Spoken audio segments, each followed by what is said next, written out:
Searching for the road to the way back. We don't know our father's going way back.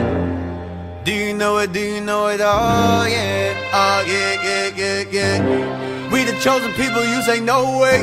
Your enemies been teaching you the wrong way. Do you know it? Do you know it? Oh yeah, oh yeah, yeah, yeah, yeah. It's the simple things in life, like learning all again. It's the simple things in life, like finding where it all began. Oh, do you know your history? History.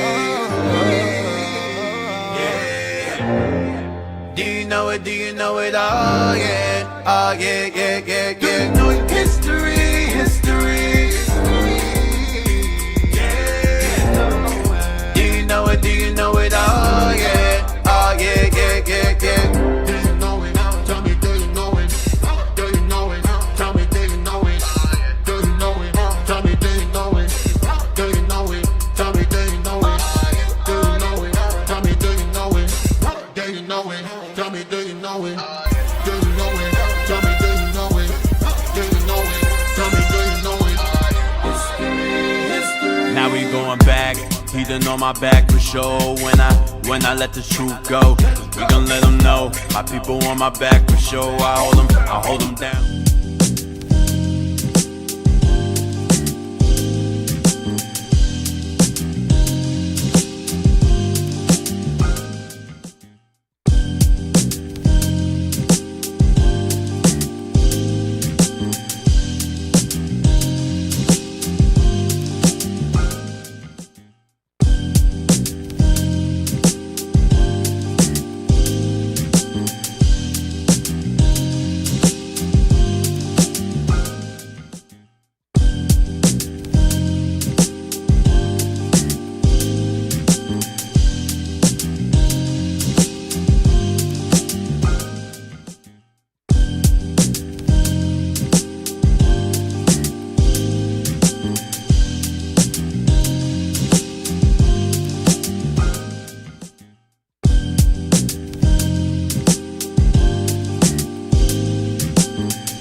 Hey, shalom, Israel, shalom. We are back. Sorry for the delay.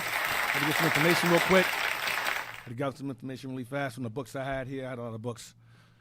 All right, so let's begin. We're going to start where we left off. All praise to the Most High. Glad you guys can make it. Glad you guys are able to make it here on the show. You are now tuned into Our Hidden History radio show. I didn't forget. I'm just tired. All right. So, let's jump into it. We left off where we was in an old book I had earlier, and that book was entitled A Universal History. A Universal History of the Earliest Account, Volume 19. We were at page 71. We're going to go through this book. It's very old. You go to the cover real fast. Go to the cover of it. See how old it is? That's the cover? Yep. I don't have the year. Go down. Nah, no year. That has the year. That's the wrong page. That's not the. That's in the cover page. That's a volume, but the actual cover, you need volume 1 for that. Oh, it's a multi-volume set. No. What? No, it should be. No, the different volumes were published at different years. I find. Yeah. That's volume 19. Yeah, volume 19. Book 4. This is very old. I think it's 1700s. That thing tea is hot as hell. I'm burnt my mouth. All right. That tea is hot, man. Damn. I'll be all right. I'll praise it. Wake me up. All right, so let's jump into it. Page 71. Let's go. No, I'm sorry. We left off talking about how Ireland was called Ibernia. Spain was Iberia because it goes back to Eber. It goes back to the Hebrews. Hebrews named those areas. As I mentioned before, that whole island was us. The UK was ours. They called it the Silures. They're referred to as the Scilly Islands, based upon the Silures, which were Israelites, Phoenicians. Let's jump into it. Read that. The southern parts of Britain were peopled, according to Caesar, by the Gauls. Right. So the Gauls were Japheth. Now, there was a very, very they were a minority. Okay, the Gauls were for the most or Japheth, but then when Israel got, you know how we do. We get into a place, we take over. So the Gauls were Japheth, but then Jake moved in there, and we just pretty much absorbed them, took over. Read on. Tacitus is of the same opinion. If we consider all circumstances, says he, it is probable that Gaul first peopled Britain, which lies so near it. This opinion, which is followed by most of the ancient as well as the modern writers, is chiefly founded on agreement observed by the Roman writers between the two nations and their customs, manners, language, religion, form of government, way of fighting, etc.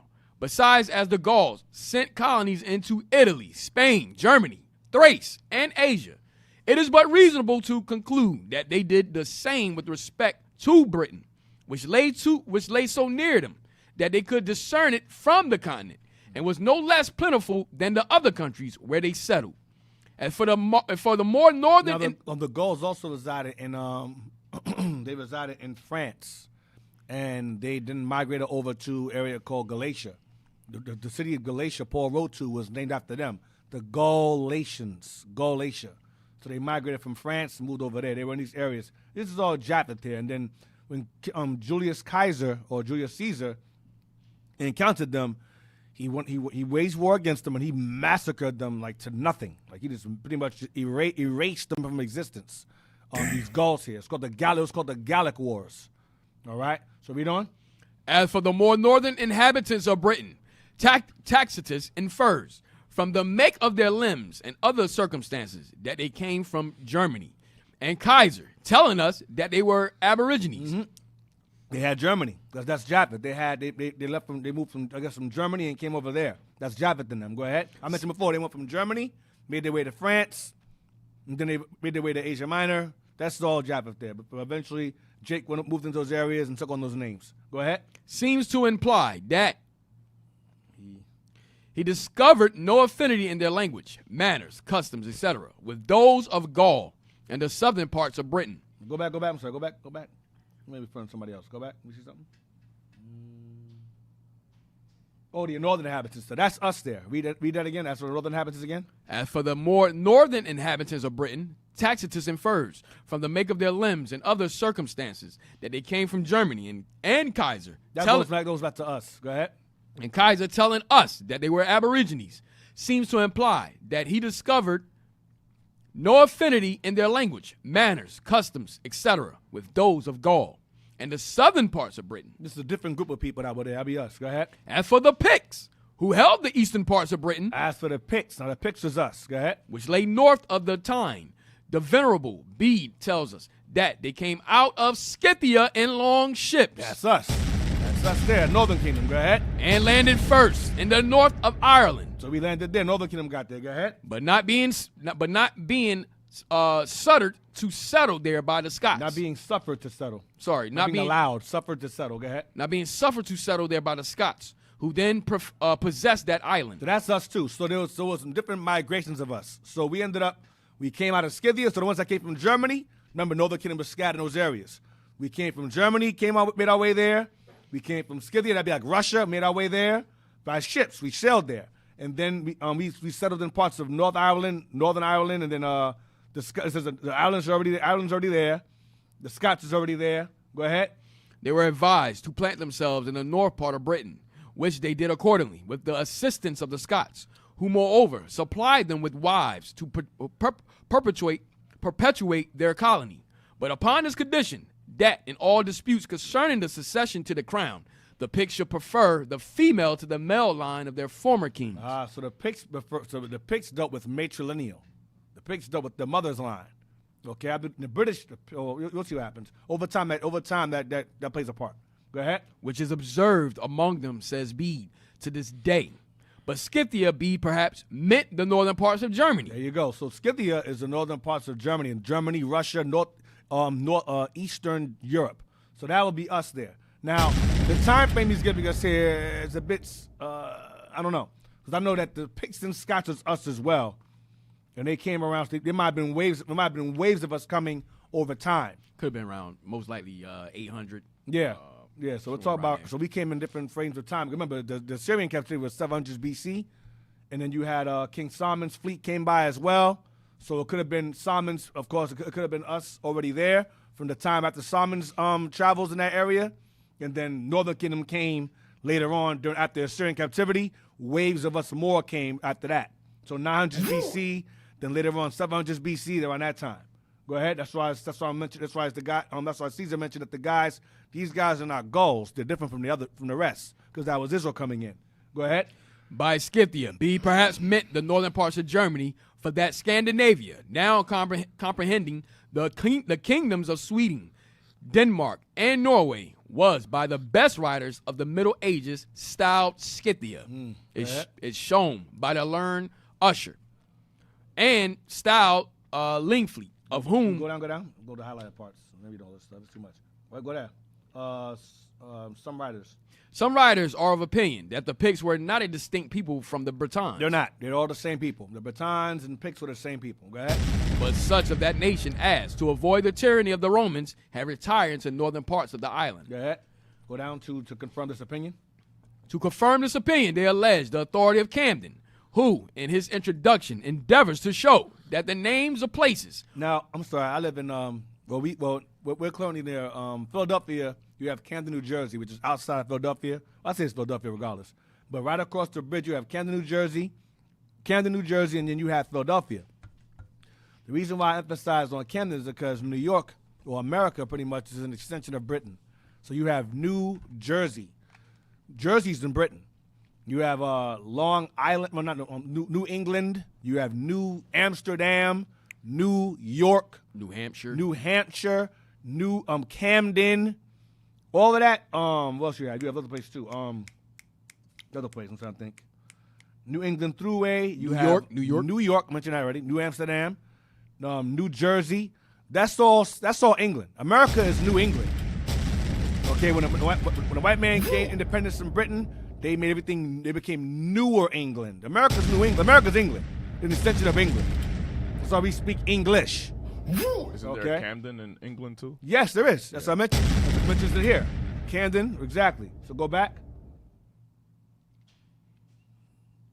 To confirm this opinion, they allege the authority of Camden, who, in his introduction, endeavors to show that the names of places formerly held by the Picts in the south and west parts of Scotland are British.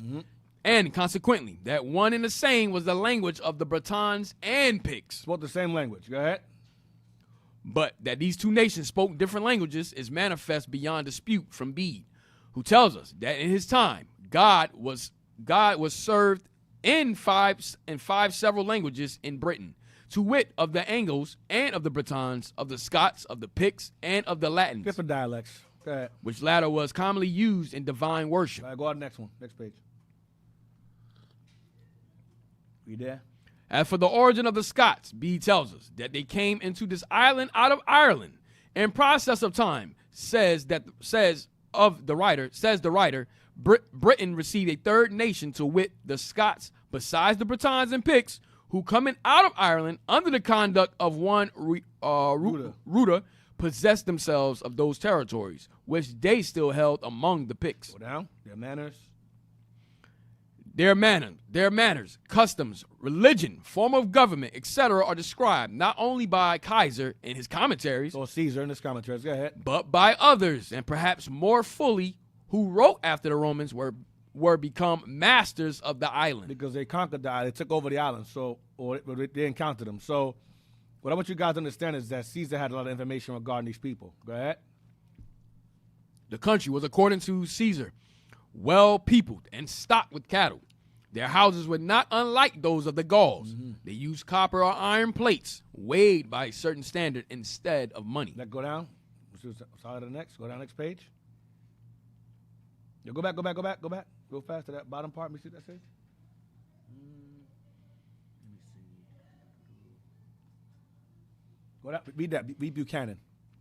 Buchanan takes the name of Picts to be Roman, but at the same time pretends they came from certain Gaulish colonies in Thrace, where they painted their bodies, as well as in Britain. Mm-hmm. You see that movies like Braveheart. He painted his face. Same thing. Like Gad does. Same thing, because it's the same people. Go ahead.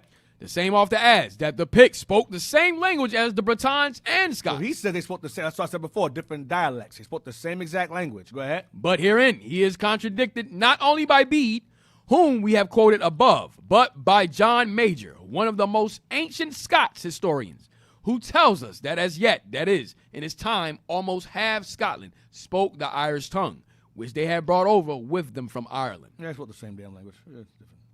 But now let me see. Let's see what we got here. What page is this? 74. Go to 79. 79. I'm reading all of that. 79. When Kaiser invaded the island, the chief command of all the British forces was conferred upon Castellanus. Castellanus, and when the Bretons revolted in the time of Claudius, Caradicus, Here we go. Go ahead. king of the Silures, was chosen general. So when Claudius Caesar went to war against the Bretons, the general and the king of the Silures was Caradicus. Now, Caradicus is a very, very important figure because Caradicus is a guy that we reference to go back to King Arthur.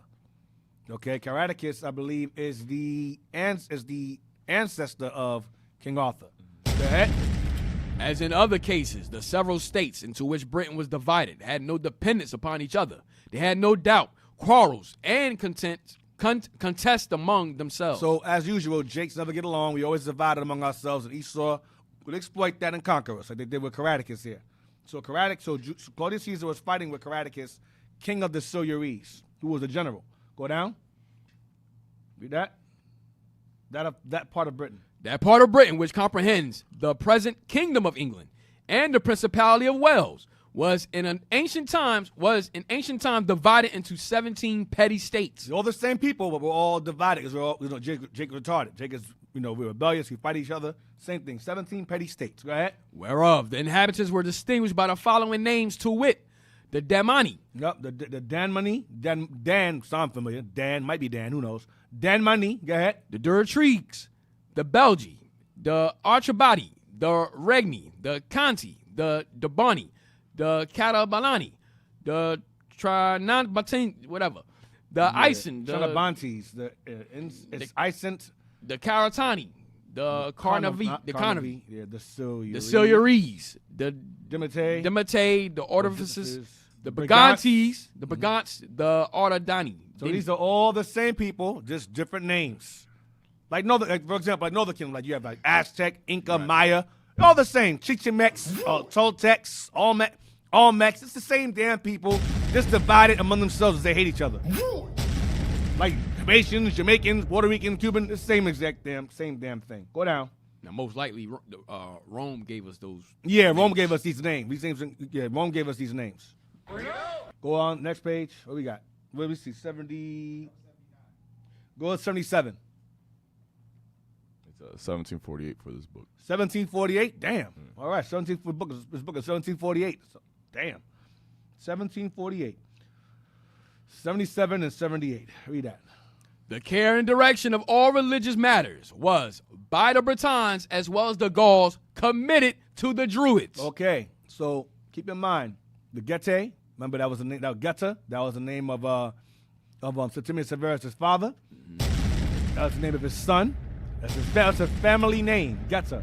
Then we have Caradicus, keep that in mind. And then we have the Druids, keep them in mind also. The Druids are very important. So the Druids were their high priests, their elders. Read on. Whose authority was great, not only in religious but civil affairs. Mm-hmm. Their name seems to come from the British word Daru, or the Greek word Drus, with both signifying an oak.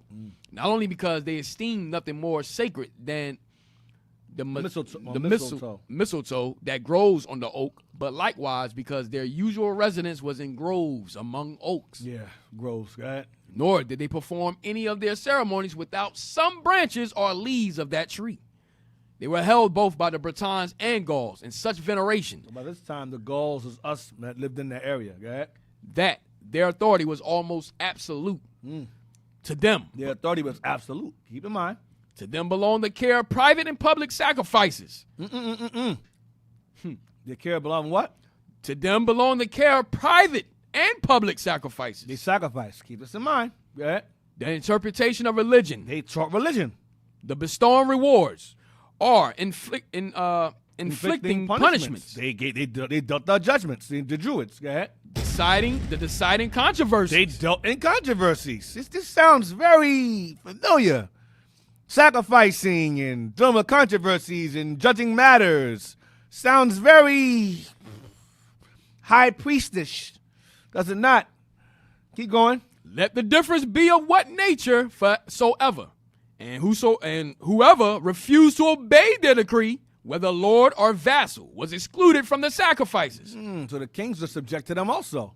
Go ahead. Which was accounted the greatest punishment that could be inflicted. Oh, so you went against them. That was the greatest affliction possible. Go ahead. For such as were thus, we may say excommunicated, were reckoned. They were cut off from their people. Go ahead. Were reckoned in the number of the wicked. They were counted as the wicked for going against the Druids. And as such avoided by all, not allowed to commence a suit to discharge any public office or to have the least regard paid them. Go ahead. These Druids had a superintendent or pontiff to whom they were all subject. They had a higher priest, Druid, that they answered to. You had different levels of Druids.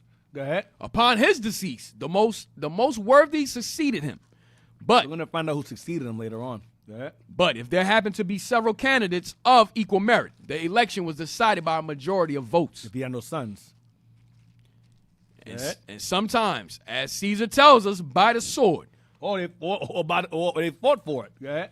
Once a year, the Druids of Gaul had a general assembly in the midst of the country, to which resorted persons from all quarters who had any controversy to decide, everyone submitting readily to their decrees. The discipline of the Druids was thought, as Caesar writes, to have been first instituted in Britain.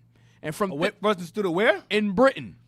So this high priesthood of Druids is instituted in Britain. In Britain. Keep that in mind, because it's very important who they are. Go ahead. And from thence transferred to Gaul. For even in this time, those who were desirous to have a thorough knowledge of it came over to this island to learn it. Give me 2 Chronicles 19 and verse 8. 2 Chronicles 19 verse 8. They dealt with controversies, the Druids. 2 Chronicles chapter 19 and verse 8.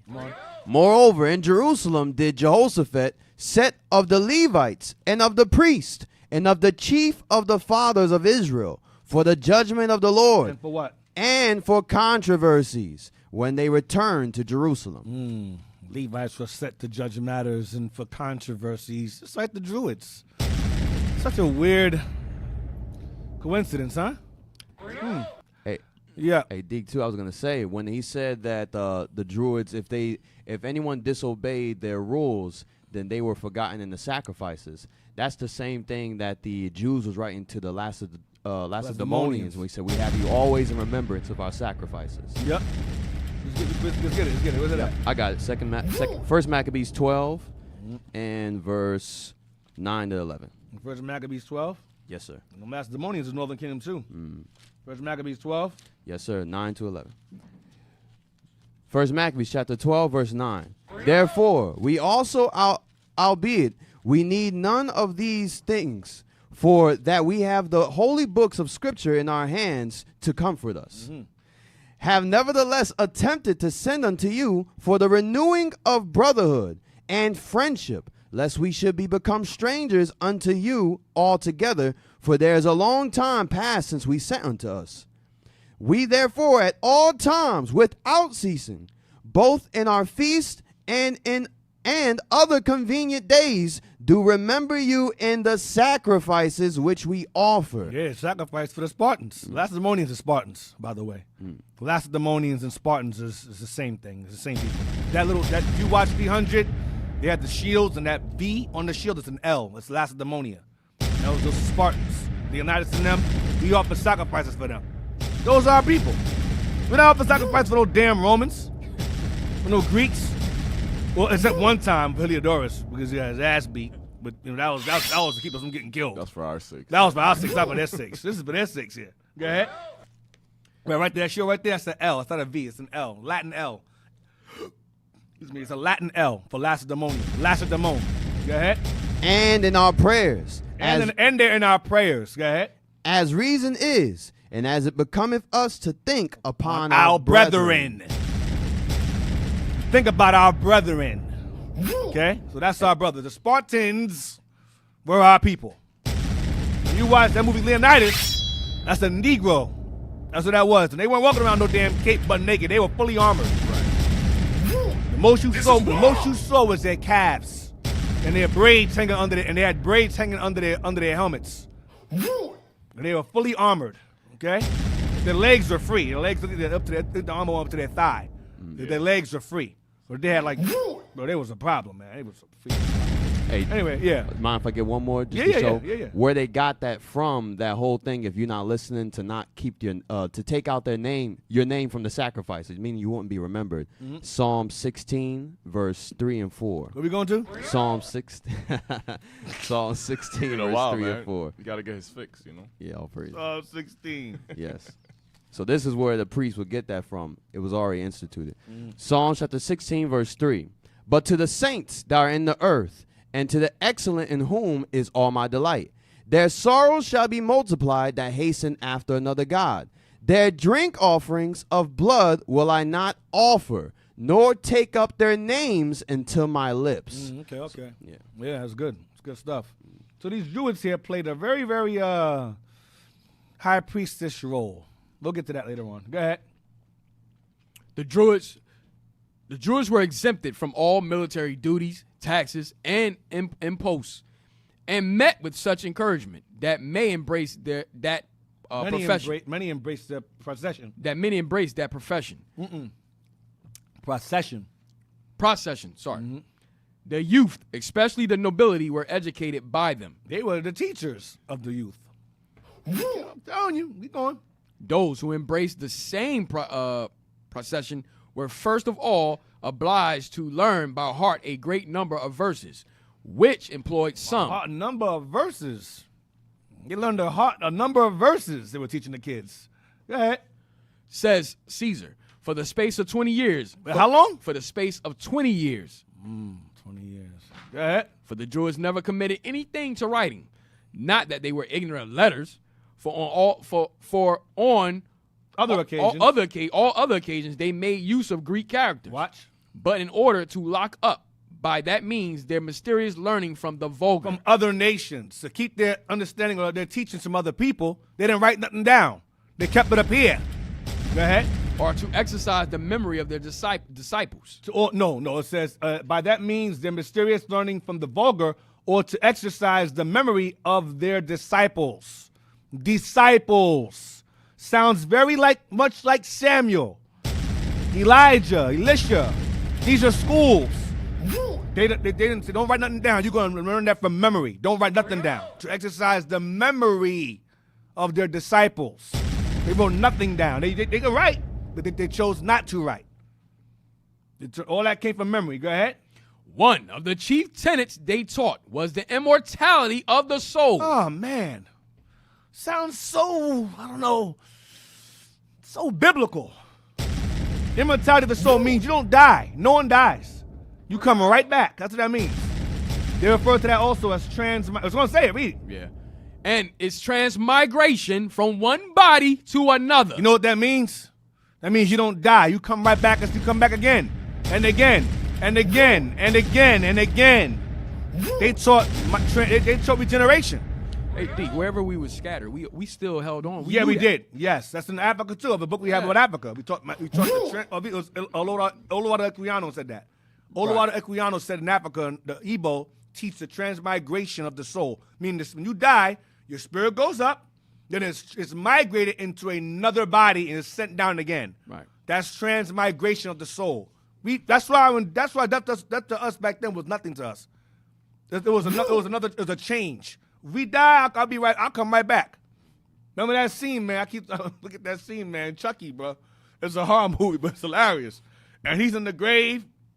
He's running around. They trapped him. They kicked him or something like that inside of a grave, a deep grave, and it was a ladder.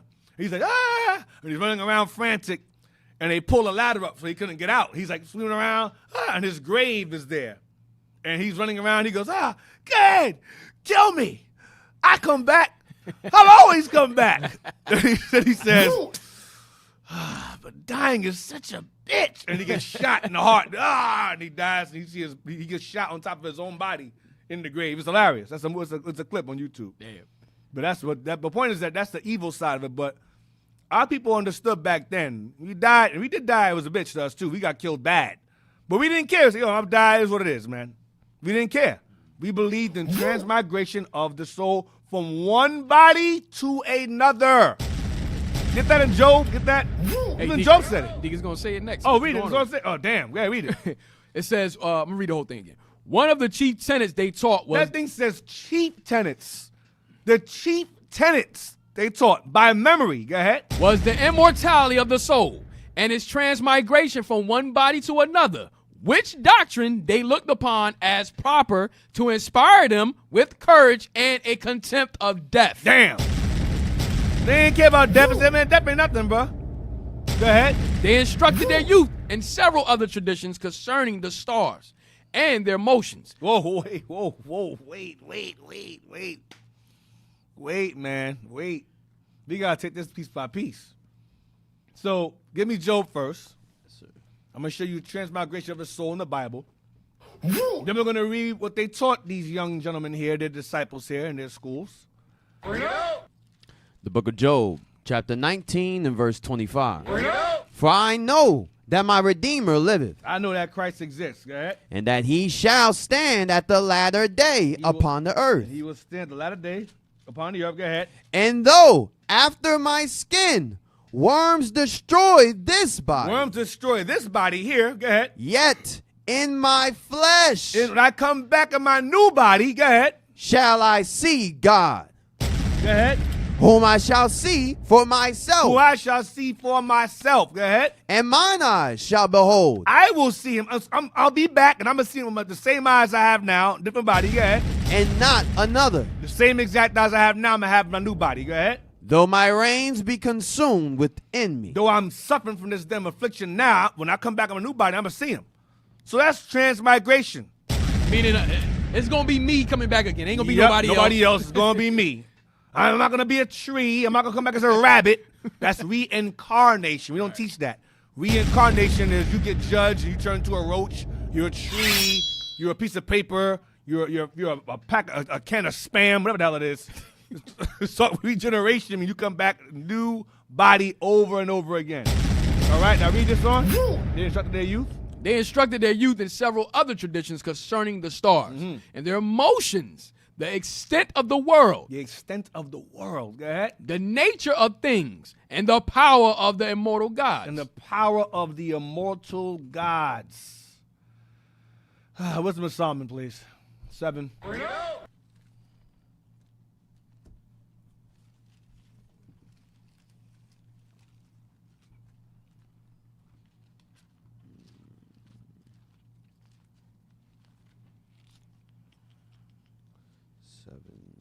You know what I want. Is it 7? 7:17. Yeah. 7:17. Okay, yeah. I'm sorry. Wisdom of Solomon, chapter 7 and verse 17. He all confused. See, he feels Psalms. He knows Yeah, exactly yeah, where I no, want to go. you know, Psalms verse 25, Dick. I know what you want. He probably got that. Hey, what's that little book? Don't say it. The little book was just I know what Psalms you're and saying, but Proverbs. You probably The Gideon Gideon Bible? Bible. Yeah, they Wisdom- call it the Gideon Bible. Wisdom of Solomon, chapter 7 and verse 17. For he hath given me certain knowledge of the things that are, namely, to know how the world was made. Yeah. And Go back to the last. Go back to that page again. Yeah, change the page. Go. Oh, the same page. Nah, same page. Okay, read again. Read again, Abaddon. I'm sorry. Oh, Read again. sorry, yeah. For he hath given me certain knowledge of the things that are, namely, to know how the world was The made, extent of the world. Same thing. Go ahead. and the operation of the elements, the beginning, ending, and midst of the times, Right now, this class is based upon the mist of the times, Middle Ages. Go ahead. the alterations of the turning of the sun, Go on. Go ahead. and the change of seasons, Go ahead. the circuits of years, and the position of stars, That's what they taught their students. Said this of the star concerning the stars. Go ahead. the natures of living creatures, and the furies of wild beasts, the violence of winds, and the reasonings of men, the diversities of plants, and the virtues of roots, and all such things as are either secret or manifest, them I know. All right. So what we have here is we have these Druids teaching their students the same things that Solomon learned. So, the stars, the motions of how they move, the extent of the world, nature of things that goes into beasts, animals, men, nature of things, power of the immortal gods is the Lord, the gods. Go ahead, read on. Now this could be, remember, our people started going into serving God and at the same time idolatry. So it could be, immortal gods could be either the gods as in the heavenly angels or some nonsense. But it's still, you're going to see how it relates. Read on. There are women. There are women. There were women as well as men Druids. So we start going the hell off. Men Druids as well as women Druids. Go ahead. For a female Druid of Tigria, now the bishopric. Now the what? The bishopric. Oh, man. He called her bishopric. She was a bishopress. Go ahead. Of League, foretold liege. a liege foretold to Diocletian, as we read in Vapiscus. Vapiscus, when yet a private soldier, that he should one day be emperor. So a Druid woman told, of liege, told Diocletian that he would become emperor. So she was, they would say she was a prophetess, pretty much. That she told him he'll be. Diocletian was one of us. He was a Jake ruler of Rome. Diocletian, and he become ruler. Go ahead. The sect and religion of the Druids spread as far as Italy. Wow. Go ahead. For Augustus published an edict forbidding the Romans to celebrate their mysteries. Go ahead. Besides the Druids, there were among the Britons and Gauls priests of an inferior rank. But you had higher ranking Druids and you have lower ranking Druids. Now remember, I'm not saying they were righteous, because there was some elements of biblical practice in there, but also pagan elements as well. All right? I'm going to show you. Go ahead. Called bards. Now, bards is funny. When you watch the show called, what's it called? Oh, man. What's his name? He got white hair. The Witcher. The Witcher. If you watch The Witcher, it's a good show. Well, it was until the last season was garbage. But you watch the first 2 seasons, it's great. And it's a guy that walks around with him all the time, and he sings. Dun, dun, dun, dun, dun. He plays a banjo. What do you call that thing? It's called little not ukulele. What do you call that thing, man? A small ass guitar, man. A little Banjo, I think. That's well, anyway, he's playing that, and he's found Witcher around. They call him a bard. He's a bard. Okay, so Witcher, his boy, he's not in this picture here, but he's a guy that sings like songs of Witcher's travel. He's like a scribe. Yeah, they scribes. A bard's a scribe. That's what a bard is. So go back. They'll sing songs based upon your success and what you've done. Scribes are recorders. And they record what you do in song. They're called bards. I don't know if we're going to get to that, but the bards, they the ones that scribe what is called the triads. The triads is where you get the King Arthurs and your Beowulf. So that's what the Those bards. are bards. Yeah, Oh, right. okay, so there you go. Those are recorders. Triads. Scribes are recorders. Of the heroes. Of Of our heroes. Of our heroes. You know, Yes. you're about to get him started, right? Who? You're about to get him started. Abaddon's a bard? Not bard. Asaph and Heman and Oh, Lord. Judith. Yeah. When they were prophesying, that's different. Yeah. In songs. In songs, yes. And prayers, too. All right. Writing songs. Go ahead. Writing songs and prophesying songs. Go ahead. Go on, bards. Go About ahead. King David and all that. Yeah. The Go ahead. heroes. Remember they sing songs about it. David, remember was singing songs. David used 10,000s and Saul Right, thousands. And then Saul said, "Bumba God, yo, David, man, I'll kill you, man, yo." And across his mind, Saul lost his mind. Yo, I'll kill David, man, yo. He went crazy, bro. Saul went crazy, bro. Yo, man, I kill David. I kill that man, yo. Bumba God, I'll kill him, man. For real. Called for bards, real. go ahead. Called bards, go ahead. Whose called bars, whose province it was to celebrate the exploits of their heroes. Go ahead. Of the heroes. There you go. Go ahead. In verses. There you go. Have it done. Songs and verses. Go ahead. And go ahead. We don't watch this. Which they sung to the harp. It's the bards. That's what they were doing. Go ahead. The bards were still in Britain Yeah. after the Romans had entirely abandoned it. So the legends of our I guess our battles, they were singing in songs. That's how they remembered in the verses. Go ahead. The same form of government prevailed in Britain The same form of government, or the Druids, was in Britain. Go ahead. As well as Italy. Go ahead. as in Gaul. Mm-hmm. That is, the whole country was divided into several small states with an head over each, dignified by authors with the name of king. They weren't king, but they were under the king. Go ahead. Of these heads are kings. Caesar mentions 4 in the small compass of Kent. Mm-hmm. Whether these states were hereditary or elective, we find nowhere recorded. On great and imminent dangers, one of these heads or kings was in a general assembly, and by common consent, chosen commander-in-chief of all their forces. Read on. Watch this. Thus, when Caesar invaded the island, the chief command of Britain's run to Britain. Go ahead. Because Rome didn't take Ireland. They took Britain. Go ahead. Thus, when Caesar invaded the island, the chief command of all the British forces was conferred upon Castellanus. And when the Britons revolted in the time of Claudius, Caradicus, king of the Silures, was chosen general. As in other cases, the several states into which Britain was divided had no dependence upon each other. They had, no doubt, quarrels and contests among themselves. So Jake always was divided among ourselves. We were divided, and then when the Romans came across us, they said, okay, we're going to call these guys demoni. We're going to call these guys this, call these guys that. But they were all the same people, but divided based upon quarrels and beefs among ourselves, as usual. As the Moors, same thing. We had little petty states in Spain and Portugal. White man conquered us state by state, land by land. Intermarried with us state by state, land by land, until it took over. Same thing. White man does this. White man does the same thing all the time. Divide and conquer. It is a heathen practice when dealing with Israelites to divide or play on the division and conquer, because Israel is stupid. We are a wise yet dumb people. Okay? Now, where we at? What page is that? All right. Not my damn mic over. Give me 86 to 88. Page 86. Read right there. The most southern county. The most southern county, formerly belonging to the Silures, is Glamorganshire. Glamorganshire. So the most southern country belonging to the Silures was Glamorganshire. Glamorganshire. Go ahead. Where, at a small distance from the Rimney, which divides it on the east from Monmouthshire, Go ahead. is to be seen Caer Philocastle, in the opinion of Camden, the most noble and ancient piece of architecture remaining in Britain. Right. So the area was called a place called Glamorganshire was run by us. Okay. And you have a place called Kyre, Philly Castle.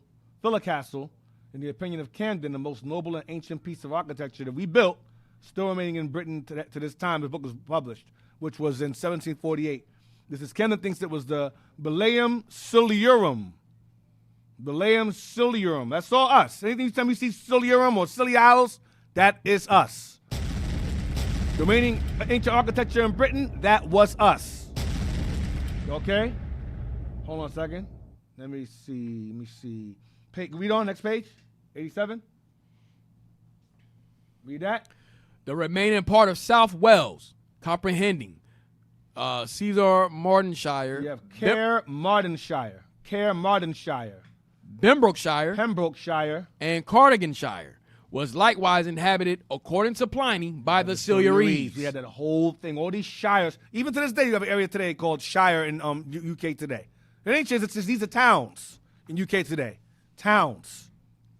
You were talking to, what's his name, Officer Ezekiel from over there. He was talking to him. He was like, yeah, man. Yeah, I'm from the Southern Shire. I said, yo, bro. I said, let me ask you a favor, man. Do me a favor. I said, bro, can you say a bottle of water for me, please? He's like, come on, Jake. Come on, man. Come on. Don't make me say that, please. I said, come on, say it, bro. Come on, say it, bro. He was like, all right, bottle of water. I was like, yeah, do say it that way. You can't say bottle, man. You don't pronounce their T's. We came across the pond for you, Lord. Yeah, you were all my days. All my days. Not oh my God, all my days. Instead of 8, it's oi. Oi. Bruh, I think it's hilarious, man, when you speak over there. Go down. That's Benjamin. So Benjamin mixed with that language is hilarious. Read that. The Brigantes. Remember the group, the Brigantes. That's one of the groups of the 17 petty states of the Silures. You had the Dumani, the Brigantes, the Comnati, whatever that stuff is. Silures, all the same. Read this here, Brigantes. The Brigantes, whom Stephanus called Brigade, So the Brigantes or Brigade, go ahead. A numerous and powerful people, and much commended by the ancient writers, possessed the following countries, to wit, Yorkshire. That's today. That still exists today. Yorkshire. Go ahead. And the bishopric of Durham towards the east, and the German Ocean, and to the west, Lancashire. Lancashire is still over there today, too. Lancashire. Go ahead. Westmoreland. Westmoreland. That's Jake. That's us. Go ahead. And Cumberland. That's still there today, too. Cumberland. Go ahead. In Yorkshire. Yorkshire. Go ahead. And in the west, riding on the Dan, now the Don, stood the city of Danum, mentioned by Antonius. And in Antoninus. And in the Notita, called the station of the Crispinian horse. Yep. So we had all these towns today. Westmoreland, Lancashire, Yorkshire. Like you read about Robin Hood. He stayed in, I forgot what his town was called. It was here the town Robin Hood was known for. It was called, I forgot what town he was in. Robin Hood was in a certain town. I forgot what they called it. Nottingham. That was us too. That was our town too. Nottingham was our town too. Robin Hood was also us. Robin Hood was Jake too. Now, where we at? Go to... You got niggas still robbing in the hood. Yeah, exactly. They rob the rich and give to themselves. Yep. Damn. Or rob the poor and give to themselves. They ain't robbing the rich. Rich will kill you behind, throw them in jail. Where we at? What page is this? 88. Go to 88. Here we go. Go to 88. Go up. Let me see that one. Go down. Read this right here. Watch this. Read this here. Eboracum or Ebericum. Eboracum or Eber. That's Eber, as in the father of the Hebrews. Ebericum. Go ahead. Now York. Now it's called York. And in America became New York. But before that it was called Eboracum because the Hebrews were there. Named it after ourselves. That's the Latinized version of it. But Ebor, we gave it Eber. Ebo land, Eber, Iberia, Ibernia, Eboracum. It's all the same people naming the same places. Okay? That's all I really wanted for that page. Oh, go down there. Let's say about that. Go to in the city. In this city. In this city, the emperors had a palace in which died Septimius Severus Get a palace there. and Constantius Chlorus. Yeah, Constantius, I believe, is Constantine's great grandson. Constantius Chlorus was black as hell too. Read up upon the death. Upon the death of the latter, his son Constantine, who afterwards acquired the surname of Great. Okay, so Constantius is the first one. So that's Constantine's father. So he had a palace in this area also. So Septimius Severus had a palace here, and Constantine the First had a palace in this area also because our people were there. These are our people too. Constantine was us. Septimius was us. It's all the same people. Now, because their families were from this area. That's why they had palaces there. So you're east. Geta. Remember that? Now, get me Acts 11:28. Acts 11:28 regarding Claudius warring with the Silures. Well, that's some good stuff right there. That's old. I remember that. Yeah, hold on to that. That's good. The Spartans, you got okay. Y'all all right. That's some good stuff right there. Look at the braids. Damn. Hold on to that. They just screenshot that and save it. Mm-hmm. Never lose it again. Acts 11:28 regarding Claudius. Yes. Being a biblical figure. The book of Acts. 11:28. Yeah, 11:28, and then we're going to be 18:2. Acts chapter 11 and verse 28. This is the same season that fought against Caradicus or the Silures. Go ahead. And there stood up one of them named Agabus, and signified by the Spirit that there should be great dearth throughout all the world, Famine. Go ahead. which came to pass in the days of Claudius Caesar. So this famine came during the days of Claudius Caesar, the same Claudius that went to war with the Silures, Caradicus the general. All right, is that it? Yes, sir. 18:2, same book, Acts. Acts 18 and verse 2.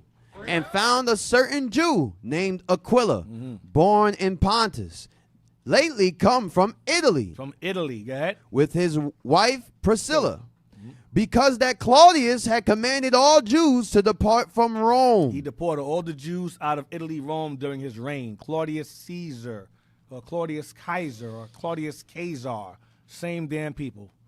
All right. So now this is the same guy that went to war with us. He reigned around. He fought the Silures between 43 and 50 A.D. He fought with the Silures. Now, I was about to send this to you. When y'all gotta say something? I gotta send this to them. Almost forgot. I was about to go and bring up the Yeah, you bring it up. I'm gonna find Sparta. something in the meantime. Oh yeah, the Spartan drink. Yeah, bring it up. The Lacedaemonians. Right. So this goes back. We're going back to the Lacedaemonians. So this right here is a sculpture of what the Lacedaemonians look like. You see the braids?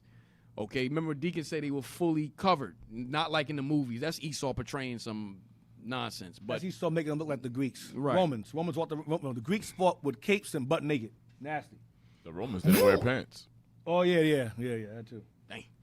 But here, as you can see, this is us, fully covered, fully armored. All right, you see the braids, you see the dreads. All right, go out. It's old, man. Look, yeah, this is from Walking with the Giants. Yeah, that's right. Walking with the Walking with the Giants. Giants. Oh God. Let's move on. Go ahead. Shout out to Bishop Nathaniel. Thank you, Bishop. Hey. Walk with the Giants. Thank you. Now, what's the main? How can you really tell there's a black man? We see the dress, but what is the main thing that sticks out to you? Missing members on their face. Missing nose. Some missing nose. lips. This is what Esau lips. do. And lips. Yo, his lips must have been big as hell if they knocked him out. So they usually just knock the nose out. Yeah. This is what Esau does. Why? Because they don't want you to know that this was you. This was us at one time. Yep. All right? Look at the braids. That's He got the- straight braids going down his back. That's Jake, man. That's Jake braids going down. Don't try to pull him either, dude. You try to fight that dude and pull him, they'll break your bones, man. Them dudes can fight with long hair like that, man. You're a problem. But most of the time you fight, you tie your hair up. Right. These dudes fought their hair down. They need to tie their hair up. Break your behind in the ass. All right, go to what I sent y'all in the gram. You know what this reminds me of when in football when the brothers be having their dress coming out the helmet. Yeah. And they just running and do what Yup. they gotta do. Yeah, exactly. Yep, exactly. We gonna break, all right? We gonna break now or no? 4 minutes. Okay, all right. Read this so fast, we'll go on break. So this is some AI. I use AI sometime. AI helps. Now, if you're gonna use AI, I'm gonna give you guys advice. When you use AI or chat, whatever, I use ChatGPT from time to time or other ones, but AI is my favorite. Chat GPT is my favorite. If you're going to use it, you got to fact check it as well, because sometimes it'll give you information that's false. You have to re-ask certain questions, ask the right way, then go to Google, check that out. You got to fact check AI. AI be wrong sometimes. Be mindful of that. But in this instance, it is not. Now, also, the AI, eSort controls AI as well, because you'll ask certain questions and they won't answer it based upon what you ask, or based upon the content you ask about. It'll get mad at you. It'll say, "Yo, why you asking this?" That's what eSort's behind it. But you gotta just be mindful when you use ChatGPT or AI, or whatever. When you use it, you fact check it as well, because you might mess around and pull something and be wrong. Read this here. So now, what ended up happening was, the doctrine is that when white folks are saying that Israelites were in Europe, that's called British Israelism. The people I mentioned earlier, like Pliny, Bede, Ptolemy, different writers that wrote about the Silures or whatever, that's long before British Israelism. Long before. So this doctrine is not British Israelism. It's the fact that Israelites were in Europe and we ruled. All right? We peopled that land. Well, I would say we dominated that land first. Read that, the conquest. The conquest of the Gauls and the Galatians by the Romans happened in different periods and regions. Here's how it breaks down. Roman conquest of the Gauls, Gallia. The Gauls were a collection of Celtic tribes in what is now France, Belgium, Switzerland, and northern Italy. This is Japheth at first. Go ahead. The Romans first clashed with the Gauls in the 4th century BC, when the Sassanid sacked Rome in 390 BC. The major Roman conquest came much later, under Julius Caesar. The Gallic Wars. Go ahead. 58 to 50 BC, during the Gallic Wars, leading to the full annexation of Gaul into the Roman Republic. Yeah, he smashed Japheth. He destroyed Japheth. Go ahead. By 27 BC, under Augustus, Gaul was formally organized into Roman provinces. Number 2. 2. Roman conquest of the Galatians, Of the Asia what? Minor. Roman conquest of the Galatians. Galatians. The Gauls and Galatians is the same. That's where the word Galatians comes from. Gauls. Go ahead. The Galatians were a Celtic people who migrated to Anatolia. They migrated from those areas when they got conquered by Julius into Anatolia, Turkey. And that named it Galatia after them. Go ahead. Modern Turkey in the 3rd century BC and settled there. They were involved in various conflicts with Hellenistic kingdoms and later became Roman allies. In 189 BC, the Romans, under Manius Acilius Gabriel, defeated the Galatians but did not annex them. In 25 BC, Galatia officially became a Roman province after the death of its last king, Amyntas, and was absorbed into the empire under Augustus. 3.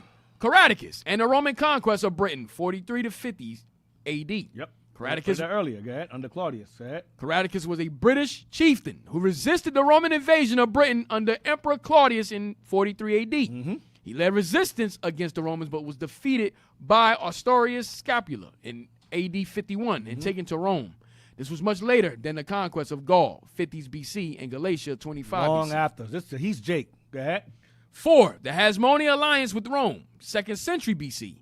The Hasmonean Jewish rulers sought an alliance with Rome in That's Jewish Maccabees in them. That's the book of Maccabees. Go ahead. during the Maccabean in 161 BC during the Maccabean revolt against the Seleucid Empire. This is the time when Japheth and Edom were in alignment. They were ruling together jointly until eventually Rome or the Edomites, the Gen family, Julius Caesar's family took over and killed Japheth off, and leading into the Gallic Wars, where he eradicated pretty much most of Japheth, pretty much eradicated them in that area. Go ahead. This was when Judas Maccabeus sent envoys to Rome, 161 BC, yep, leading to a treaty of friendship. to fight against the Greeks. Go ahead. This was long before Caradicus resistance in 40s AD, 50s AD. This was way before. Go ahead. And before the Gallic Wars, 58 to 50 BC. At this time, Rome was still expanding but had not yet conquered Gaul, except northern Italy or Galatia. Did these events overlap? No, they happened in different centuries. The Hasmonean Roman Treaty, 161 BC, occurred when Rome was a rising power, but before it had conquered Gaul or Galatia. It was still a republic at this time. Go ahead. Gaul was conquered by Caesar, 58 to 50 BC. Julius. Go ahead. About a century later. Galatia became a Roman province in 25 BC. Herodotus resisted Roman Britain in 40s, 50s AD. After, right? Nearly 200 years after the Hasmonean-Roman alliance. So while all these events involved Roman expansion, they happened in different regions and different time periods. So, is that it? Yes. Yeah. So, pretty much that's the history of Galatia. That's what happened. So, now, let me see. We're going to take a quick break. We'll be back, and we're going to go into Ireland again. All right? So, you guys want to call, you can Zoom call in. You can also text us at 267-702-6121. That's 267-702-6121. Don't forget the 267-702-6121. And don't forget to donate. Donate. You know where it goes. You know what we're doing. Contribute. Please give your contributions, your donations are greatly appreciated. All right. So we'll be back after this break. All right, Memphis is off the charts when it comes to black-on-black violence. Who am I? We must stand up and be an example for the people in our community. What time is it? Who am I?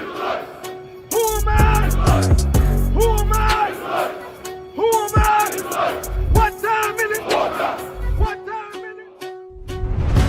Israel united in Christ is not a hate group. Time and time again, whenever so-called pro-black group rises up to fight for their people, when we focus on uplifting our own, we are labeled as hateful. I'm so glad that you all are finally putting a foot down and saying enough is enough, and we're going to work hand in hand to make this a better community. So it takes you all, it starts with you all, enough is enough. Let's work together with this community to make Memphis a better place. Thank you all. Y'all have a great day. What time is it? What time is it? Who am I?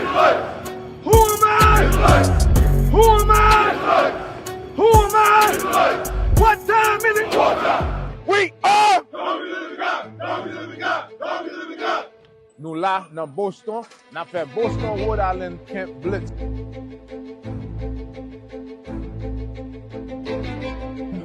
The reason why the end has not come yet, because the true gospel has not been preached in the whole entire earth. Our Lord and Savior, his real image has been hidden for centuries.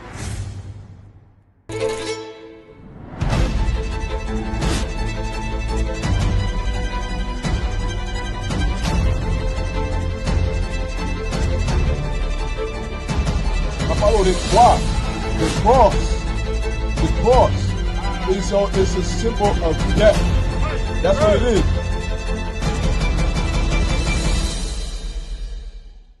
Israel United in Christ, established in 2003. The biggest conspiracy, the biggest kept secret on the earth right now is who we are as a people. That's facts. Anyone that spoke about us being the Israelites caught hell. Because if we, come back to the acknowledgement and the awareness of who we are, and we keep God's laws, that's going to speed up the process of being saved out of the condition that we're in. So correct me if I'm wrong. The Bible is for the Israelites. It's not for nobody else. But for the Israelites. It's our history. Plain and simple. It's our history. For as much as this people draw near me with their mouth and with their lips do honor me, and their fear toward me is taught by the precept of men. Their fear towards God. In these churches, even in society, our fear towards God is taught by the precepts of men, meaning what we're taught in the world. When we can turn back to Him and do the right things. Turn back to Him, keeping the laws, not just individually, not in a little group, but as a nation. That's all 12 tribes on one accord, knowing and acknowledging we're the Israelites and turning back to God. We're cleaning up the community, and I am having fun doing it. Hey, Shalom Israel, we out in the slums, we out in the ghettos, cleaning up the trash out of the communities, showing our people we are loved. We love our people. Shalom. Oh yeah, we out here doing community cleanup, IUIC Cleveland, getting it in, enjoying the music and having a good time with each other.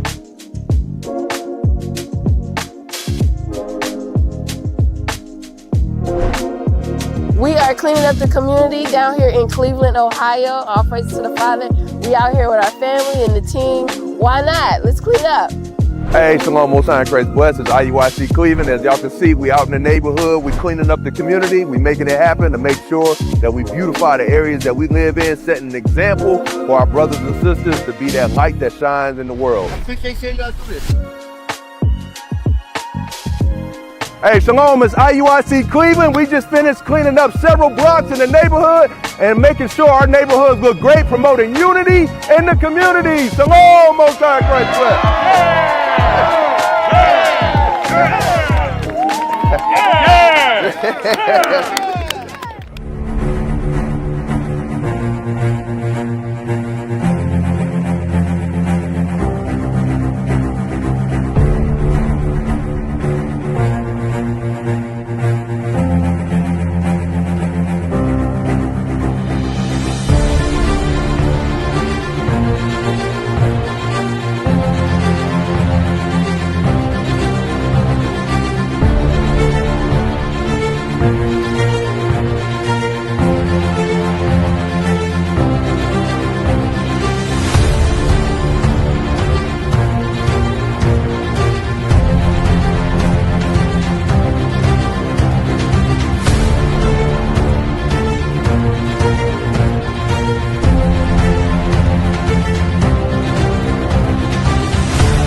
First Kings chapter 2, verse 2. I go the way of all the earth. Be thou strong, therefore, and show thyself a man.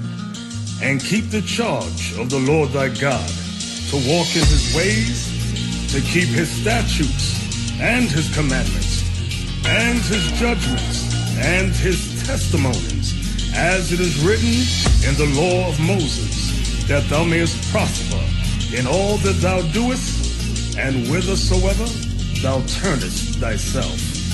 I got the law locked in my head. I keep the law just like I said. I ain't no zombie walking dead. I chose life like Moses said. I got the law locked in my head. I keep the law just like I said. I ain't no zombie walking dead. I chose life like Moses said. I'm a man now, shoot no person hands down. I talk the talk, I walk the walk, I don't just stand around. I make things happen cause I keep God first. You think your job is something, teach me about with hard work. I'm an Israelite, that's right, I bring the truth out. Don't number y'all's laws come out this Hebrew's mouth. No lie, I'ma die for the Most High. And prophesy you how it shines there.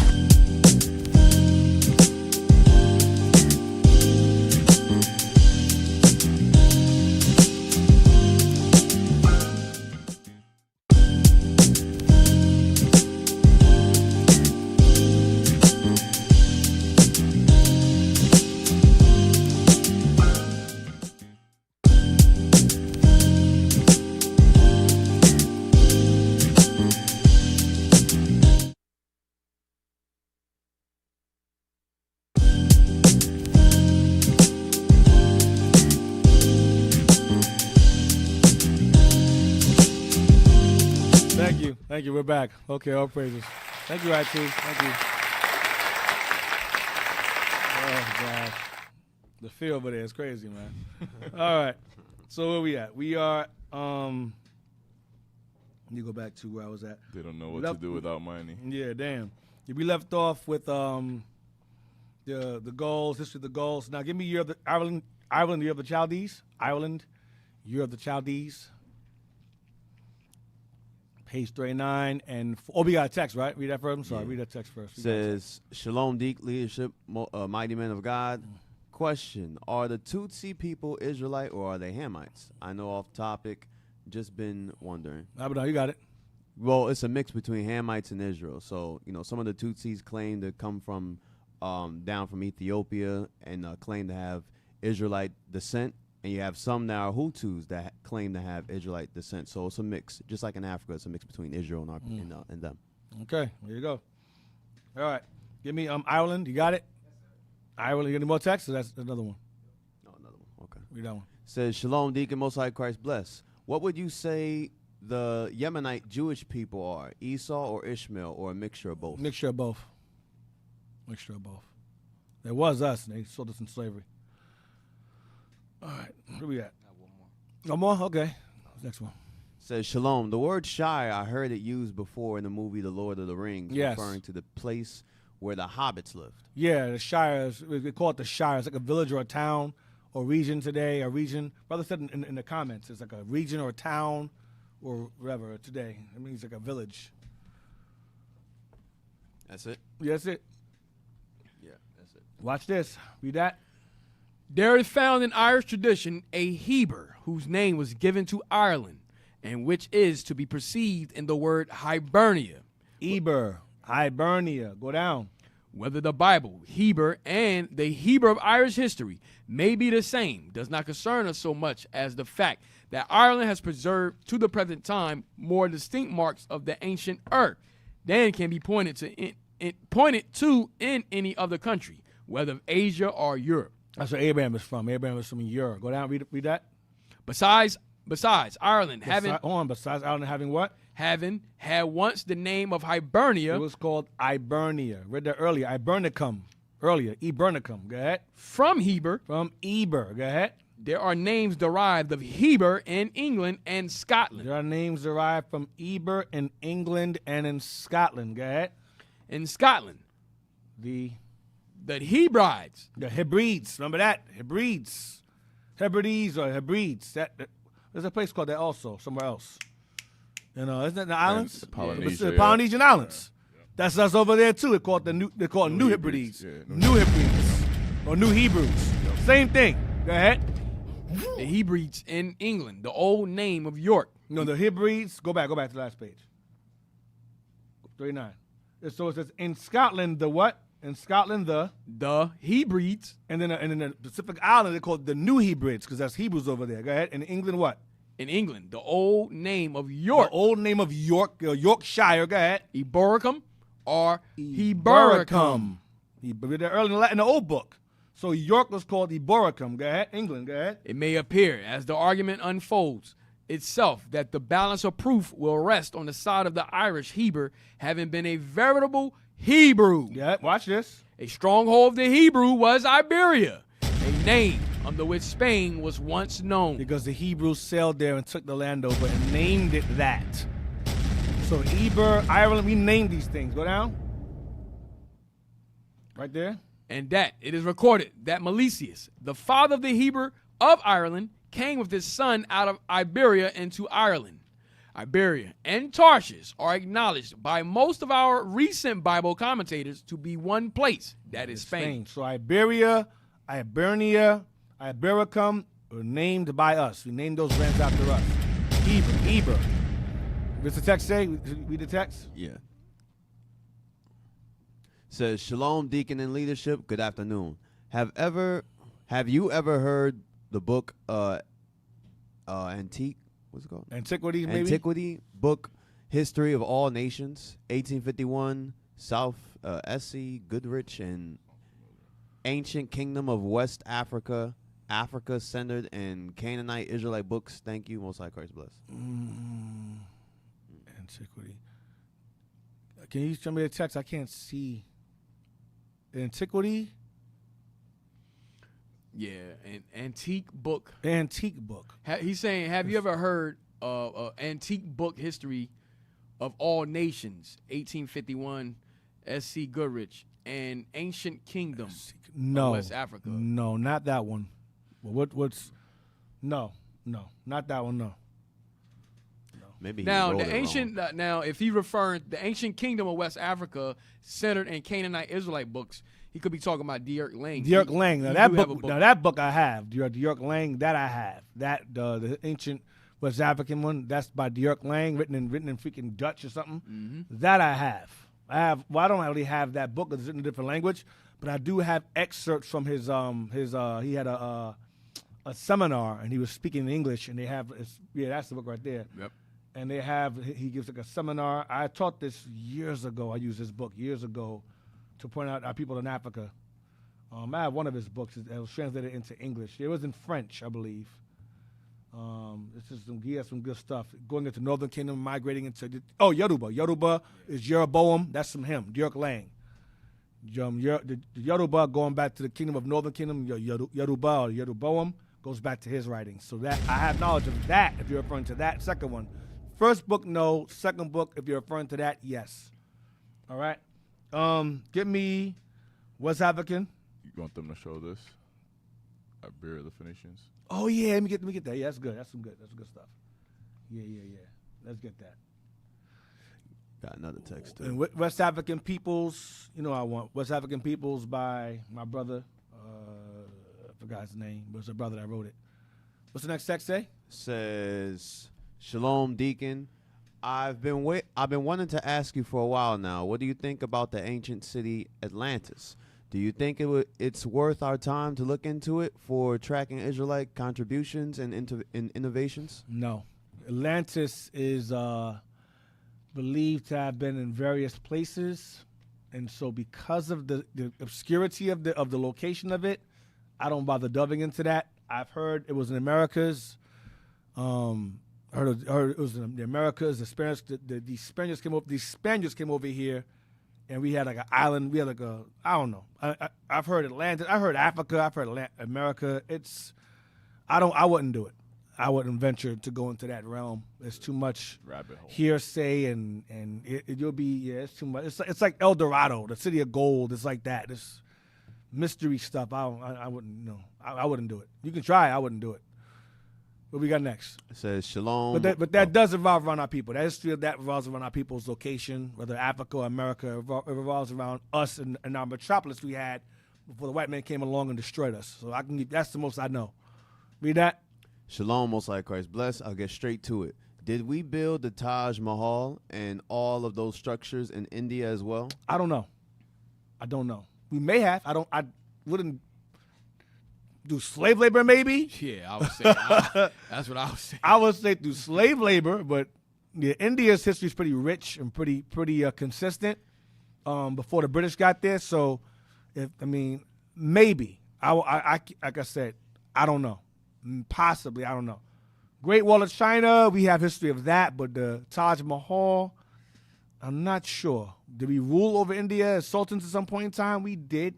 So we may have been involved in it, but I don't know if we built it in full.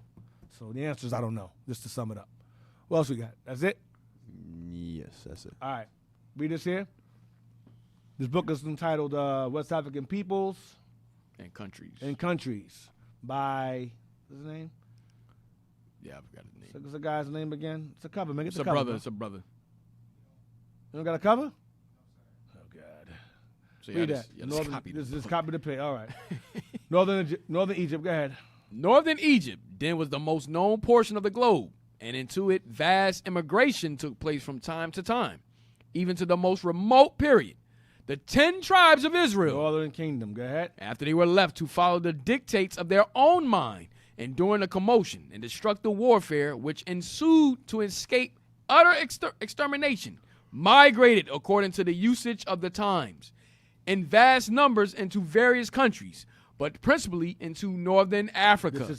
This is the time frame in which they fled here before Syrian conquest, and they fled here during Persian conquest. Read on. As it then presented the safest and easiest route. Once settled, every commotion and intestine war had the most powerful effect of inducing these bands to shift their abode still further. They kept moving further and further into Africa. Go ahead. And so lose all connection with the other branch of the tribe. As hundreds of years passed on and generation after generation rolled away, they lose a great many of their habits and customs. Northern Kingdom started forgetting who they were over time, assimilating with the other nations that they were around. Go ahead. Becoming more amalgamated with the population. Becoming more mixed.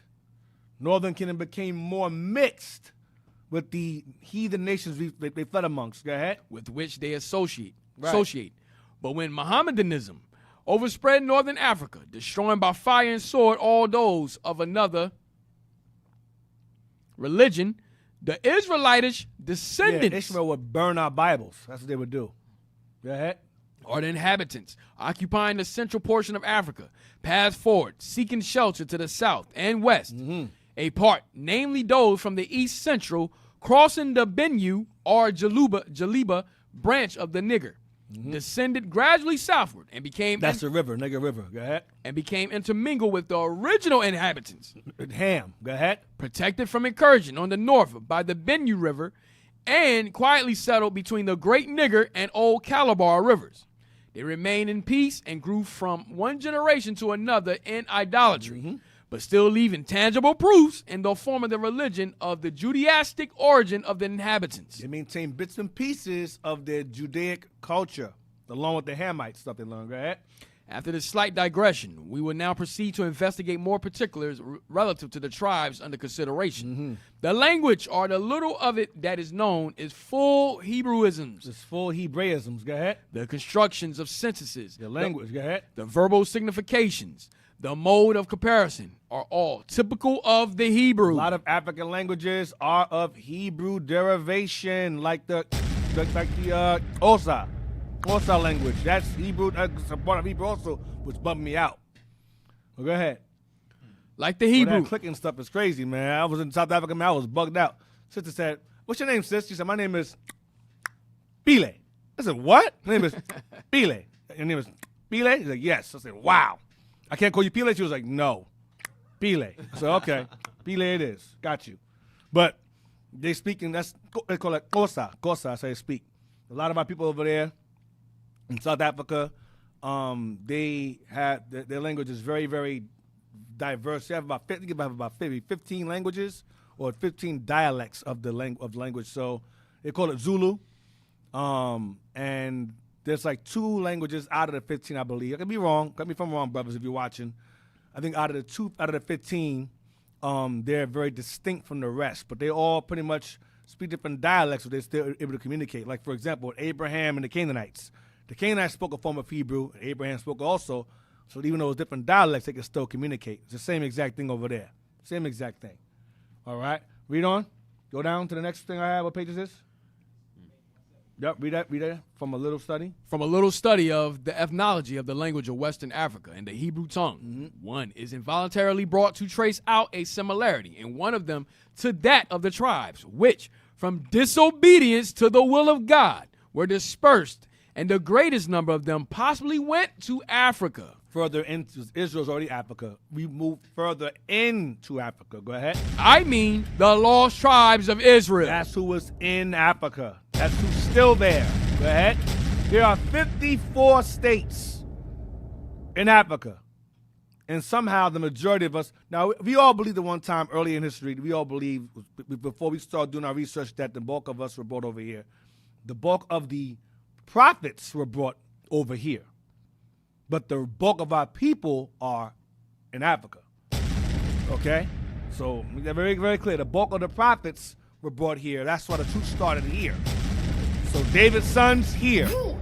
Jonathan's sons here. Aaron's sons here. Joshua's sons here. Well, the rest, the bulk, is home, back home. Yeah. That's why Jeremiah 29, he says, "You will say, the Lord has raised up prophets in Babylon." Let's get it. Jeremiah 29, let's get it.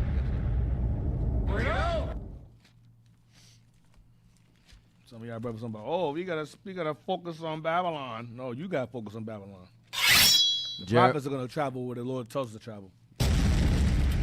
The book of Yeah, Jeremiah. I'm sorry. Their line went forth through all the earth. Their line, they didn't say their line went forth to Babylon. They said their line went forth to the ends of the earth. I don't know what Bible you reading. Jeremiah 29 and what? 14 and 15. Read that. Jeremiah chapter 29, verse 14.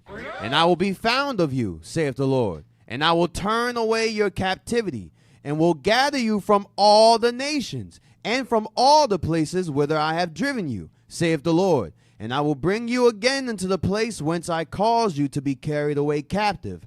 Because ye have said, the Lord have raised us up prophets in Babylon." Damn. You know what? "Know that thus saith the Lord of the king that sitteth upon the throne of David, and of all the people that dwelleth in this city, and of your brethren that are not gone forth with you into captivity." Damn, that's heavy stuff, man. Both the prophets in Babylon. That's some good stuff. All right, read on. Some good stuff. I mean the lost tribes of Israel. if the rites and ceremonies of the religion of the tribes bordering on the banks of the river Niger be closely examined and compared with the religion of the Hebrews at the earliest period. Come on. That's it? That's it? You got 171? Yes, sir. Oh, to say, damn, bro. That's the most important page. Oh, you had to pull up another screen on this one. Okay. Damn. Go ahead, watch this. Igbo, Heber tribe. Remember, Iberian Peninsula, Ibernicum, it's the same place. Eber, Ibericum, Ibernia, Iberian Peninsula, it's the same place, named after the same people. Read on. If the Igbo, Heber language with all its corruptions be compared with that of the Hebrews, and if the peculiar disposition of the Hebrew tribes as detailed in Scripture and that of the Igbos be properly investigated, there will be a priori reasons for a serious inquiry whether the Igbo tribe, which is but a branch of the Gala tribe in the interior, is the offspring of the lost tribes of Israel, driven down from Central Africa and forced to cross the eastern or Benue branch of the Niger by Mohammedan fanaticism. By Muslims, forcing us to run from them. It's psychotic Muslims, that's all I want. So now, give me Genesis 10, verse 22. Regarding Eber, Genesis 10, 22. See why we had that name is such of such significance. Genesis 10, verse 22 or 24. Genesis chapter 10, verse 22. And the children of Shem, Elam, and Ashur, and Arphaxad, and Lud, and Aram. No, I'm sorry, 21 or 22, I'm sorry. Yes, sir. And unto Shem also, the father of all the children of Eber. Father of all the children of Eber. Go ahead. The brother of Japheth, the elder. Even to him were children born. Go ahead. The children of Shem, Elam. Elam is the East Indians or Persians, Iranians. Go ahead. And Ashur. Ashur would be the Kurds, the people who resided between Syria, Iraq, Iran, and Egypt. That's Kurdistan, the Kurds. Go ahead. And Arphaxad. Arphaxad. Go ahead. That's the line that Abraham comes out of. Go ahead. And Lud. And Aram. Aram will be the Syrian. I don't know what Lud is. Lud is Lydia. I think that's Turkish, Turkey. But you have Aram is Syria, the Syrians, Aram, or Aramaeans. Go ahead. And the children of Aram, Uz, and Hol, and Gether, and Mash. More Syrians. Go ahead. And Arphaxad begot Selah, and Salah begot Eber. Arphaxad begot Eber. Go ahead. And unto Eber were born two sons. That's one. Now give me Genesis 11, verse 10. Next over. Genesis chapter 11 and verse 10. These are the generations of Shem. Shem was 100 years old and begot Arphaxad 2 years after the flood. Yeah. And Shem lived after he begot Arphaxad 500 years and begot sons and daughters. And Arphaxad lived 35 years and begot Selah. And Arphaxad lived after he begot Selah 403 years and begot sons and daughters. And Selah lived 30 years and begot Eber. We got who? Eber. So Eber came out of Arphaxad. Okay, this goes back to Shem. Now, get me Genesis 14:13. Genesis. This is Abraham's family line. 14:13. Genesis chapter 14 verse 13. And there came one that had escaped and told Abram the Hebrew. Abram the what? The Hebrew. Abram the child of Eber. Abram the Eber or the Hebrew. Abram the Hebrew. Go ahead. For he dwelt in the plain of Manre, the Amorite, brother of Eshcol, the brother of Aner. And these were confederate with Abram. So Abram was called Abram the Hebrew. Give me Genesis 39, verse 10. Genesis 39, verse 10. The book of Genesis, chapter 39 and verse 10. And it came to pass, as she spake to Joseph day by day, that he hearkened not unto her, to lie by her, or to be with her. And it came to pass about this time that Joseph went into the house to do his business. Joseph is in captivity, and Joseph's his boss's wife tried to sleep with him, and he was like, "Nah, I'm good. I'll pass." And she kept coming on to him. Go ahead. And there was none of the men of the house there within. And she caught him by his garment, saying, Lie with me. And he left his garment in her hand and fled and got him out. He ran. He ran from her because you obviously go ahead. And it came to pass, when she saw that he had left his garment in her hand and was fled forth, that she called unto the men of her house and spake unto them, saying, See, he hath brought in an Hebrew unto us to mock us. He came in unto me to lie with me, and I cried with a loud voice. He called Joseph a Hebrew. He called Joseph a Hebrew. Now get me Genesis 40, verse 13. Genesis chapter 40 and verse 13. We're going to read the verse 15. Yet within 3 days shall Pharaoh lift up thine head, and restore thee into thy place, and thou shalt deliver Pharaoh's cup into his hand, after the former manner when thou wast his butler. But think on me when it shall be well with thee, and shew kindness, I pray thee, unto me, and make mention of me unto Pharaoh, and bring me out of this house. For indeed I was stolen away out of the land of the Hebrews. Out of where? Out of the land of the Hebrews. Ebo land. Now, and the Hebrews going into Canaan. But then eventually, when many of us fled into parts of Africa, we called it Ebo land, or land of the Hebrews. Land of the Hebrews. Canaan. All right? Read on. And here also. Yes, sir. And here also have I done nothing that they should put me into the dungeon. So Joseph called this home the land of the Hebrews. The land of the Hebrews. Give me Exodus 2 and 6. So when we fled further into Africa, away from the Romans and the Arabs, we called that landmass Ebo land, or land of the Hebrews, our second home. The book of Exodus, chapter 2 and verse 6. And when she had opened it up, she saw the child. And behold, the babe wept, and she had compassion on him, and said, This is one of the Hebrews' children. This is one of the Hebrews' children. She called them Hebrew again. Get verse 13. Verse 13. And when he went out the second day, behold, 2 men of the Hebrews strove together. And he said unto him that did the wrong, Wherefore smitest thou thy fellow? So Moses' brothers, so his people, were fighting each other and said, Wherefore, I'm sorry, smitest thou? Yes. Why are you fighting your brother for? Hebrews strove together. Hebrews. Get chapter 3, verse 18. Exodus 3 and verse 18. And they shall hearken to thy voice. Oh, that's some good stuff right there, too. Hold on to that also.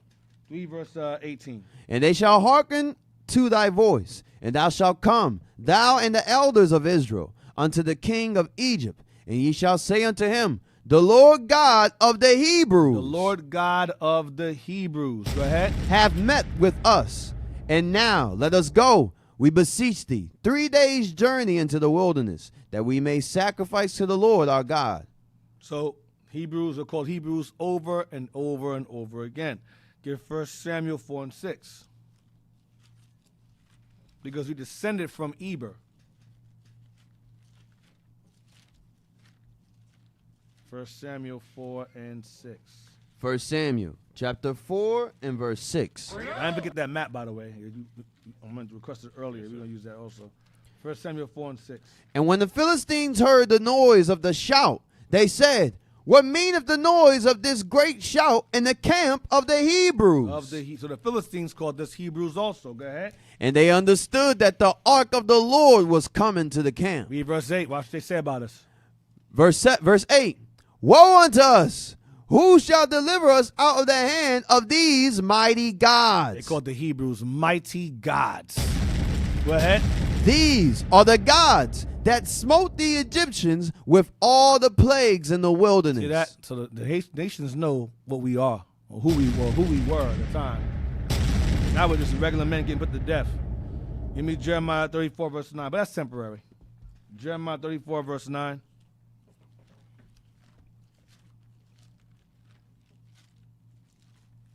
Jeremiah chapter 34 and verse 9. That every man should let his manservant and every man his maidservant, being an Hebrew or a Hebrewess. Or Hebrewess. A Hebrew or Hebrewess. That's your wife. That's women. Our sisters are Hebrewesses. Go ahead. Go free, that none should serve himself of them, to wit, of a Jew his brother. So Jew, Hebrew are synonymous. Synonymous. Give me Jude 10 and 12. Jude 10. Yeah, you want to say something? No, I was just going to say, this how you show what Paul is talking about in the New Testament. bond or free. It's talking about Hebrew or Hebrewist. Right, exactly. Get Judith 10 and 12. Judith chapter 10 and verse 12. And took her and asked her, of what people art thou? And whence comest thou? So they asked Judith of the tribe of Simeon, what people are you? Go ahead. And whither goest thou? And she said, I am a woman of the Hebrews. The Hebrewist. Go ahead. And am fled from them, for they shall be given you to be consumed. Give me 2 Maccabees 11 and 13.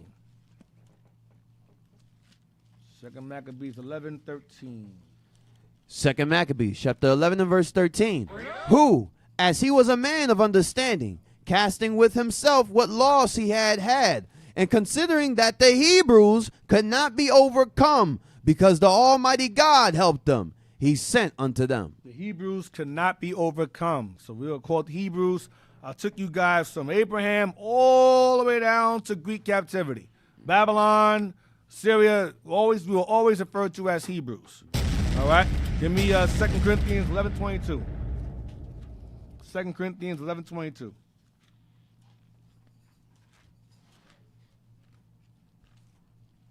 Second Corinthians chapter 11 and verse 22.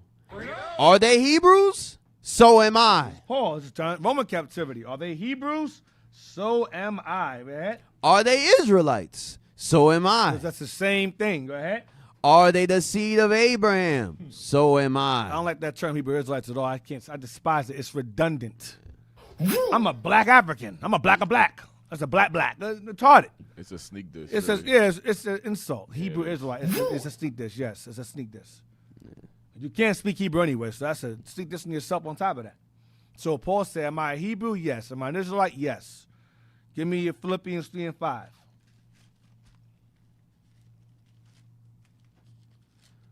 Philippians chapter 3 and verse 5. Circumcised the 8th day of the stock of Israel, of the tribe of Benjamin, and Hebrew of the Hebrews. Stock of Israel, a Benjamite. A Hebrew of the Hebrews. Go ahead. As touching the law of Pharisee. Raised by a Pharisee. So from Abraham all the way down to Rome until now, we are referred to as either Hebrews or we are Israelites. Paul never referred to himself as a Hebrew Israelite. If you say I'm a Hebrew or an Israelite, it's interchangeable terms. All right. So now, give me lost tribes of Israel. Give me that map first regarding our travels throughout the islands, the UK. This is an old map here. Blow it up, blow it up, blow it up. You see right there, it says part of Spain. It says Iberia of the Phoenicians. That's us there. That's us. Iberia of the Phoenicians. This is a very old map. Iberia of the Phoenicians. It says, what's it there? It says Provincia, the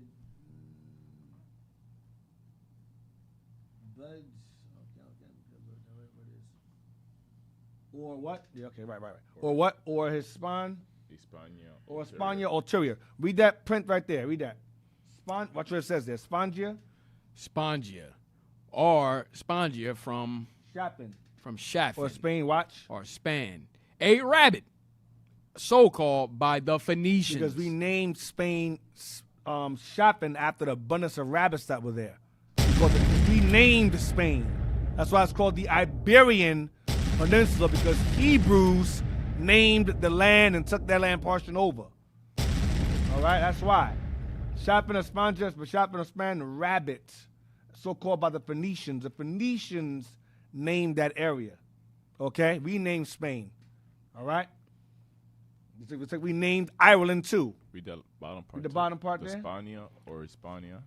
The Spania or Hispania of the Romans. It was also from its western situation called Hesperia or Hesperia. By the Romans there, go ahead.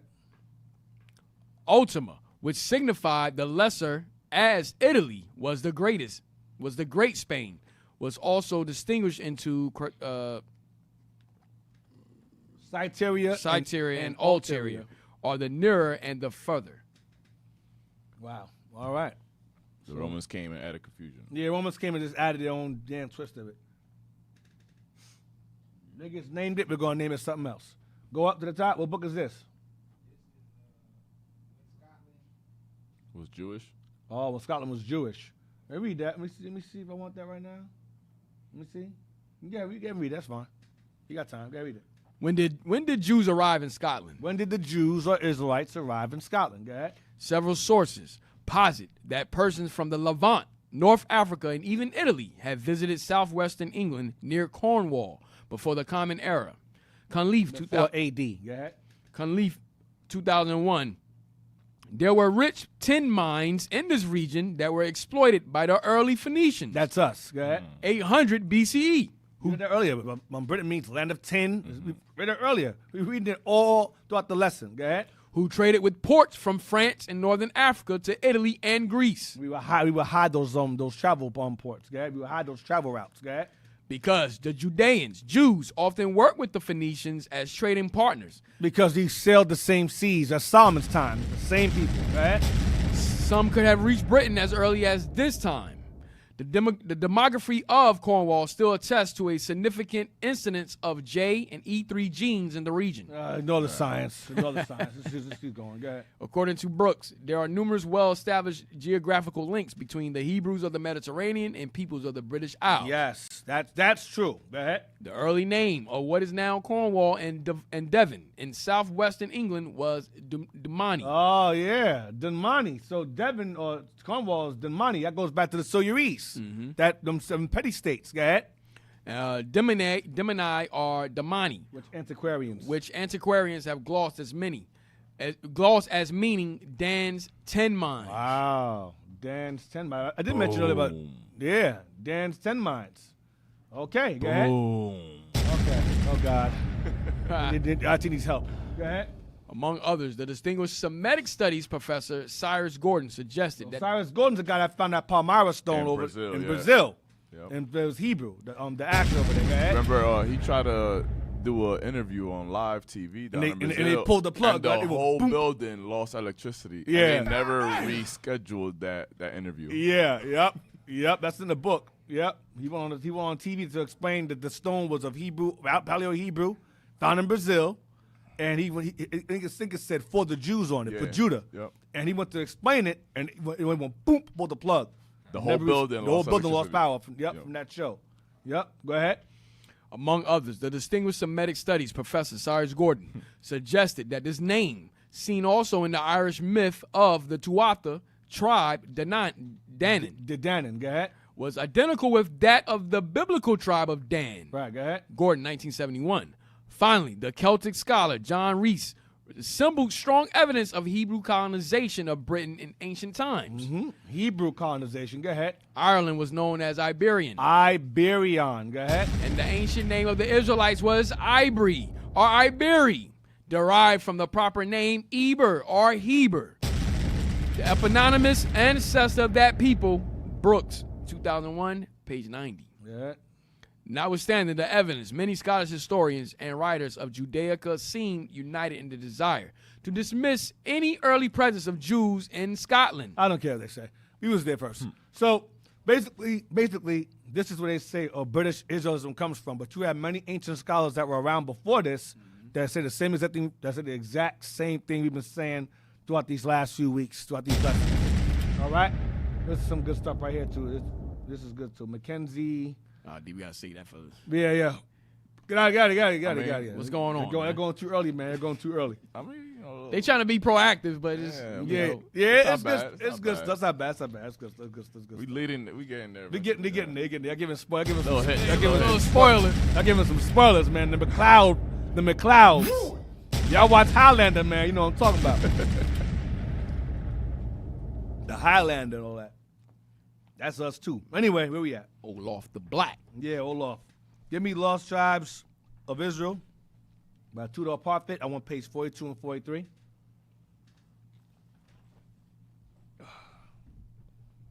Yeah, man. Let's read that. Let's zoom into that. And we're going to start from row. Let me see. He found it? Did I underline anything? Nah, I see that. Let's start from he found it. I don't know if I put that page there. Let's start from he found it. Hope I found it. Is the reason why I read. Is this the book? You sure it's the book? Look at the cover. Let me see the cover. I blame Manny. All right, I gotta be it. Yeah, page 42 and page 42 and 3. Might be the wrong damn book. Go ahead, read on. Let's just give it a try. Give it a shot. Go ahead. He founded a movement in the Bradford area based on visions in which he was told by an angel to become a Jew and to convince Christians to observe the Jewish law. Oh, God. Go down, let me see. Manny, what are you doing, bro? Go down. Oh, right here, the Celts. Start from the Celts. Thank God. Oh, Jesus. gosh. No thanks Reading to some Manny. madness. Manny ain't up there. Manny up there with the whip, so you know what's going on. You guys are doing it wrong. Manny trying to get them to bring up books of Vikings. Oh, man. It is the Celts. Go ahead, the Celts. The Celts as a whole, and the Scots especially, were often associated in English thought, as well as their own, with the Jews. Right. Go ahead. That's the last book. Go ahead. A widely held theory had it that the Celtic peoples were descended from Gomer. Now that's Japheth. So the Celtic, the Gauls were Japheth. They go back to Gomer, or they were called Cimmerians. That's Japheth, Gomer. So the Gauls were Japheth. Yes. Go ahead. Noah's grandson. Go ahead. Noah's grandson, who was supposed to have sired the people of Asia. Right. Asia Minor and Europe. Yes, that's true. Go ahead. These Celts, it was thought, originally spoke Hebrew, which eventually evolved into Celtic. The religious mores of the Celts were mediated by the Druids, who had gained their insights and wisdom from Hebrew patriarchs. Now, that's how we know that those different Celts, those different groups, Jake came in later on and mingled with those Celts. Go ahead. Another theory had it that the British nation... Wait, so the Druids came with wisdom from Hebrew patriarchs. Remember earlier about the high priesthood earlier, the Druids. Go ahead. Another theory had it that the British nation was descended, at least in part, from the Hebrew-speaking Phoenicians. Yes, go ahead. Who had come to trade for tin in Cornwall, and who maintained colonies replete with their original culture in central and western Britain. Yes, go ahead. The Celts were seen as being connected to the sacred history of the Jews, and it was this that accounted for their special talents and for the peculiarly imaginative genius of their languages. Mm-hmm. Celts in the late 18th century are viewed in opposition to Germans on the one hand and to classical tradition on the other. Come on. The famous Ossian poems published by their clergyman, author James McPherson, between 1760 and 1763, and presented as discovered fragments of a 3rd century bard. The bard, a scribe recorder, go ahead. A Scottish son of Finn. They were compared with the works of Homer at the time and influenced such diverse geniuses as Goethe, Napoleon, and Blake, were in fact infused with the Hebraic spirit. Hebraic spirit, go ahead. Its Druid bard wisdom. Inculcated by Hebrew patriarchs is nobler than classical wisdom. Its putative, inspired imaginative language stemmed from Hebrew and the God of the Hebrews, who is McPherson's God as well. Mm-hmm. Its culture in part is the product of a people polished by commerce. Travel, go ahead. The connection of Jews to the religion of the Druids was further explored by Godfrey Higgins. And the Celtic Druids are an attempt to show that the Druids were the priests of Oriental colonies who immigrated from India. That's still another. Go ahead. Yeah. And were the introducers of the first Arcadian system of letters and the builders of Stonehenge. They were the what? Builders of Stonehenge. I thought aliens put those stones there. Aliens did it. You know, when Negroes do something, there's always aliens. Go ahead. Are of Karnak and of other Cyclopean works in Asia and Europe, London 1827, and since then by many more. Ireland already had a history identification with Jews. Because of Ibernicum, go ahead. In the history of Ireland, Geoffrey Keating, 1570, 1644, recounted how Milesius. But the earlier Milesius, go ahead. That's in the old book we read earlier about that name is mentioned. Milesius, go ahead. The founder of the Irish race, son of Briogan, traced the descent through a genealogy that included 22 Celtic names and 13 Hebrew ones, going back to Japheth and Adam. Mm-hmm. According to him, the Irish were a tribe of Israel that had reached Scythia, where their king, Phineas Farsier, had founded a great academy. You're seeing Japheth because Japheth was already there. We intermingled with them. That's why the name is there. Japheth was already there. But we took over, as we always do. Go ahead. Had founded a great academy for the study of the languages of the world. From Scythia, the tribe had crossed Europe into Spain. That's Northern Kingdom. Go ahead. And from there had gone on to Ireland. By the 19th century, with the development of British Israel theory, Ireland That's the British Israelism theory, guys. They're trying to use. Go ahead. Ireland came to have a significant role. According to some, the royal house of Ireland could be traced back to King David. Go back. Oh yeah, this is getting there. According to some what? According to some, the royal house of Ireland could what? Could be traced back to King David. Yes. One British writer opined, there is evidence that the tribe of Dan fled by the sea from their captors and colonized Ulster in Ireland and Denmark. I keep hearing all the time, Dan is Denmark. It's possible. I'm not going to put it past it. Who knows? Go ahead. The theories connecting Gaelic with Hebrew. Go ahead. And the Celts with the Jews were parodied by James Joyce and Ulysses. The presence of guttural sounds, diacritic aspirations, empathetic and servile letters in both languages, their antiquity both having been taught on the plain of Shinar 242 years. That's Hebrew. 242 Shinar is years. Iraq. You have Chaldees. Shinar, Iraq. Go ahead. After the deluge. After the flood. In the seminary instituted by Phineas Forcier, Go ahead. descendant of Noah, progenitor of Israel, and ascendant of Hebrew and Hermon, progenitors of Ireland. Hebrews. Go ahead. Elsewhere in this discourse, rebellious Ireland is seen as the offspring of Ephraim. Whoa, wow. Rebellious. Go ahead. Who rebelled against Moses. Go ahead. Even the Irish reputation for hard drinking is connected with this distinguished lineage. Damn. Do you not see a fitness in this sad reminiscence of the old sin of Ephraim? You read Hosea, Ephraim is known for drinking heavily and being in idolatry. Go ahead. When you remark that drunkenness is the besetting sin of our nation. In a more metaphorical sense, Ireland was often taken for Israel. The Irish saw themselves as the children of Israel enslaved by England's Egypt. And Ulysses... That goes back to like William Wallace and King Longshanks, Edward, the fourth Longshanks. Britain was oppressing the Irish. That was Jake oppressing Jake. Go ahead. In Ulysses, this largely rhetorical device is mentioned frequently. Ireland as land of bondage, or Ireland's revolt against the English presented as the revolt of the young Moses against Pharaoh. Yeah, William Wallace versus King Edward Longshanks. Go ahead. As far as Ulysses is concerned, Joyce described it as an epic of two races, Israelite Irish, and called it elsewhere the farce epistle to the Hebrews. A metaphorical identification with the Jews had been a key feature of the Puritan enterprise in England from the 17th century on. The more extreme English Puritans of that time believed... Go down. Go down. That's all I want. So I wanted all of that part right there. So now, get me... Lack of time. We have 5 minutes. Get me real quick. Let me see. I'm going to go somewhere else real fast. We have to stop there. We got Who Are the Welsh next. We got Who Are the Welsh next. We got to chill out. I'm going to chill. So I'm going to chill out because we got too much to go. All right, so we getting there. We're slowly getting to King James. So Ephraim's over there. Judah was there. We mentioned the Druids having a Hebrew priest background. I'm going to show you that also. All right, so we're getting there. Lord's will be getting there. We are getting into the history of our people ruling in these areas, ruling in these lands. I hope you guys enjoyed the lesson. But chill right there. We got to go to Who Are the Welsh. That's next. That goes back to Wales. If you are from Wales, then you're the Welsh or the Danes. It goes into all of that. We'll get into all of that next. That might take us into Lord's will. That may take us into my man, what's his name? Thorfinn. Maybe. Johnsburg. Yeah, Johnsburg. Yeah, the Vikings. Manny, be happy, Manny. Be happy. The Johnsburg.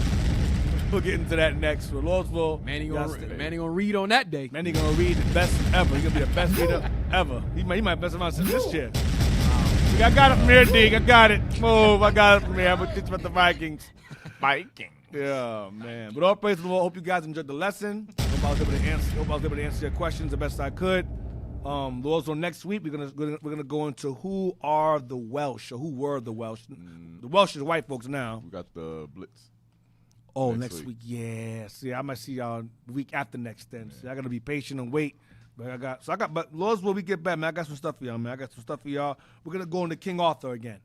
Next time I come back, we're going to be jumping into King Arthur once again. We touched on Caradicus, the king of the Silures, fighting with Claudius. Caradicus is the ancestor of Chief, or Chief, he was not the king, but Chief Arthur of the Silures. So stay tuned for that. Hope you guys enjoyed the lesson. We're going to fall back. I'm excited. I want to go more, but lack of time, we got things to do. So, Lord's Law, see y'all in 2 weeks, all right?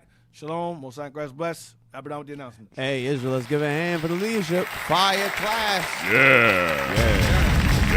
Hey, Israel, you don't want to miss these next few classes, all right? There's going to be some great information coming out. So, subscribe to Our Hidden History Radio on YouTube. Hit the notification button so you know when we go live. Also, subscribe to our Philly channels, IUIC Philadelphia and IUIC Philadelphia. Can y'all go back? Dang. IUIC Philadelphia and IUIC Philadelphia in the classroom to get the latest content from the deacon, captain, and officers of IUIC Philly.